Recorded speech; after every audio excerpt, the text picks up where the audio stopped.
So hi, my loves. It's your girl CoriLuv of the CoriLuv Show. I have the opportunity of speaking with Wanda Tima, and she is a trailblazer of Boss Babes of South Florida 2022. Now, trailblazer means someone that's making a mark, and you have made a mark. Now, I've been trying to see if I said this right the whole time. Is it how do you say Le Union? L'Union. See, I talk, yeah. Lean on. Lean on. Lignon. I got it, Lignon. Okay? So if y'all not already following, make sure you follow her. So, first of all, how did you even come up with what you're doing? Because you recognize, because I'm from the Virgin Islands, so we're, my grandmother's from Antigua, so you said something very profound today, that we're all from immigrants. At some, it doesn't matter where. We're still all from there. So with you having Lignon, see, you recognize Haitians living abroad. How did you come up with that concept? I always tell people, I'm like, listen, I ain't had no blueprint. I ain't had a system. All I knew is I was Haitian, and I had no idea who I was, and I didn't know enough about my own people. So my thing was, let me use this as an opportunity to learn. So the more I started learning, I realized there was a lot of other people like myself. Like these immigrant children, first generation. We don't know much about our parents. They don't speak. They don't let you know. A lot of them will be like, oh, I'm not going back home. You don't know why. You don't know nothing about your hometown. And I didn't know that much. So I was like, why can't I find anything about who I am online? Especially the way I absorb information. I'm a creative. I like lights. I love color. And I couldn't find any of that. You just saw, when you saw Haiti, it was destruction, earthquakes. And I was like, nah, yes. So I was like, this can't be the only thing that we are. And as I started finding the information, I put it online. Everybody else that needed it too found it. So then it turned into like, oh, this is not just a passion project no more. People were like, you should do this, you should do that, you should. And it just kept on growing and growing and growing. And because I had media communications, training and background from school, I said, I'm going to take everything I learned from school. I'm going to put it in this business, because there was no blueprint. This didn't exist. No one had ever done it. So I had nothing to go off. So it gave me an opportunity to create it my way, to where now we have a lot of people doing what I do. But that's what made it so profound, because I had to figure it out in a way to put it out there. And the people that were like myself found it, and they've stayed. Yeah, I found out about it first.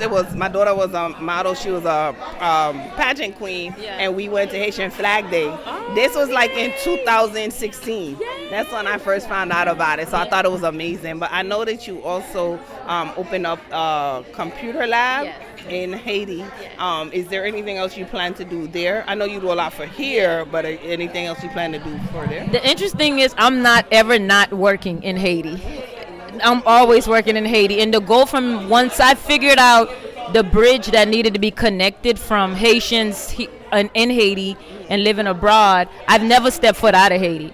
So I have it to where I would be down there 3 or 4 times. Even when people are like, don't go. I'm down there, may not publicize, may not tell people, but we're always giving back. If we're not doing it through our organization, I have an annual Strike for Education fundraiser that we do, and that's to open up the computer labs. That's what's afforded me the opportunity to open up 2 labs at 2 different schools.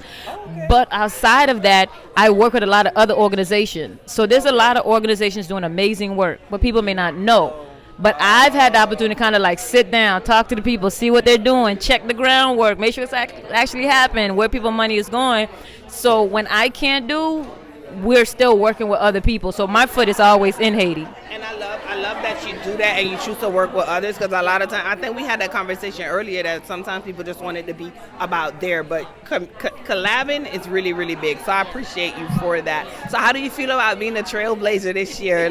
When you got teary-eyed, I got teary-eyed for you. I'm like, oh my God, that's such a, that's just to me it's big. A trailblazer is a lot. Yes. How do you feel?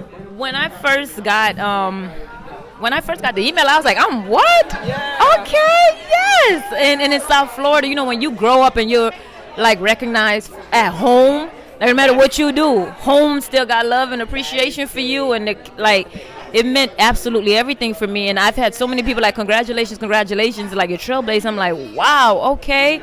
But what I got from that, I'm supposed to take that as, wow, look at all the things that you've done. What I got from it was, oh my God, you have so much more work to do. Wow. You know? That's Yes. big. And that's to me what made me get teary-eyed. I'm like, oh my gosh, look at. People are looking at. People really see it, they understand it, they appreciate it, and that means so much. But all it did now is put a battery pack in my back.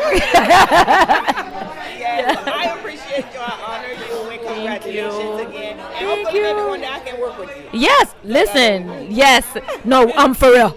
Like, we're literally always looking for people on the communications team because we outsource a lot of stuff too. So and we always have different projects. So I build teams around projects.